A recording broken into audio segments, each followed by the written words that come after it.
Hey everybody, Ryan McCaffrey with IGN. We're at Bungie for IGN First. It is a month-long deep dive into Destiny, and I'm here with Sage Merrill, the sandbox design lead on the game. And Sage, you're going to show us, now that the beta's over, we got about 6 weeks or so to wait till the final game is out on September 9th. You've got a little sneak preview of what higher level life can look like. Absolutely. I'm going to run you guys through a little overview of my high-level Titan here, my Striker subclass. Let's jump in. Okay.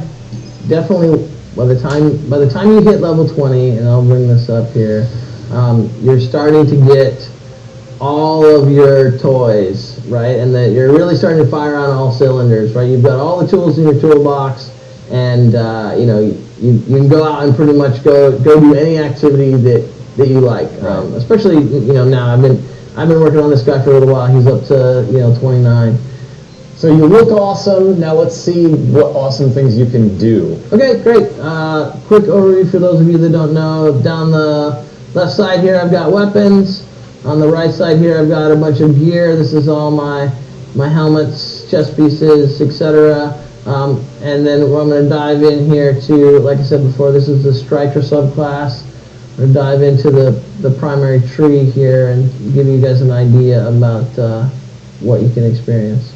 So we've got our grenades on the left, and you were telling me earlier, it basically, the progression is mostly upper left to lower right corner, so that's where you're sort of trending towards as the game goes on? Correct, roughly that, and then you've got columns, so you've got grenades here, you've got movement modes with options. These little arrows indicate that these are primary abilities that you won't lose, and then below those are upgrades. So you've got grenade, melee, grenade, movement modes, super, melee. Then you start hitting possible options to change your stats, as you see, and then you got a column of passives, more stat options, and then your second column of passives. And then, by the time you can unlock all of these, you are nearing the end of the primary campaign, and then you're, like we said, you're really starting to fire on all cylinders. So you can make adjustments depending on what you're going to go do. So, what are a couple of your favorites here? Obviously, you've got a few of these particularly selected for your Arc Titan. What are some of your preferences? Sure. So I've been playing PvE recently with this guy, so that means I'm running this first grenade, which is blind, because it's very effective against the AI, shutting down the AI for a short period of time. I was saying earlier, I love shoulder charge. We'll be showing that in a minute out in the world, so I can't really get enough of shoulder charge. And then right now I'm running Shockwave. Normally I would be running Death from Above, but I'm getting that from this exotic helmet over here. So this actually gives me you get a double Shockwave, dip. so I get to double dip. Yep, exactly. So because of that, I'm running this one, and so I think we may go into that a little bit more. But you guys wanted to actually see what this looks like, right? Yeah, let's check them out. All right, Sage. So we're here. We're ready to show off this bad boy. What have you got? Okay, so a little bit of introduction here. We're down on Earth. First off, this is a debug build, so it doesn't run at full frame rate, and I've got some cheats enabled so that I can just run abilities over and over, so we can demo that stuff for you. All right, let's take a look. Yeah, first thing obviously you'll see is my gun is a little special. This is an exotic called Red Death. Like the bloody spikes, the skull and crossbones, nice. Yeah, touch. so this has a couple of primary or important perks on it. So body shots with this weapon increase precision damage, and then Red Death, so it kills, heal me, and speed up reloads. So I guess we'll start, since that's front and center, we can run over here and just show that real quickly. Oh, I can show shoulder charge on the way.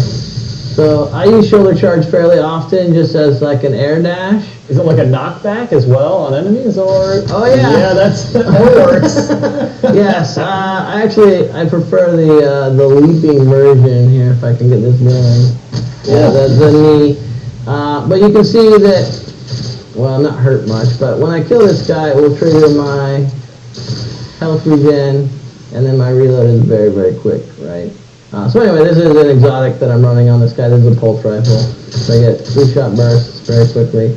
And then we were talking about my helmet, which gives me that, and then A little Kal-El-esque right yeah, there. yeah, and then the additional out in front. So I can see. Let me just slide behind this rock here. I can change this up here and say I wanted to, instead of doing that, I wanted to leave aftermath. And again, cheats on, so I can do this as often as I want. So now that leaves a little present for anyone else that is in that area. So if I wanted to go and take these guys out, right, and then that leaves a little something to remind them of that I was there. And then I've got my These my poor punch. level 2. Yeah, we're just here for our amusement. So Stormfist is that last thing that I demoed, and then I'm running Illuminated, which means that it significantly reduces the cooldown of Fist of Havoc, which means that I get Fist of Havoc back more. Actually, let me run over here and get a breather. So globally, what I'm doing with this guy is I'm looking to stack Intellect and Strength. Strength increases the time that my melee comes back, and I get these effects from my armor. I'm looking to stack Intellect and Strength, and the reason that I'm doing that is so that if I stack Strength, that means I get my melee more often, which means I get to punch guys, which means I get to delete them more often with electricity, right? But simultaneously, every time I hit them, I'm charging my super more, so then I get to use my amazing, deliver the shot from far, far away. So this is basically an evolution of Bungie's famous 30 seconds of fun loop.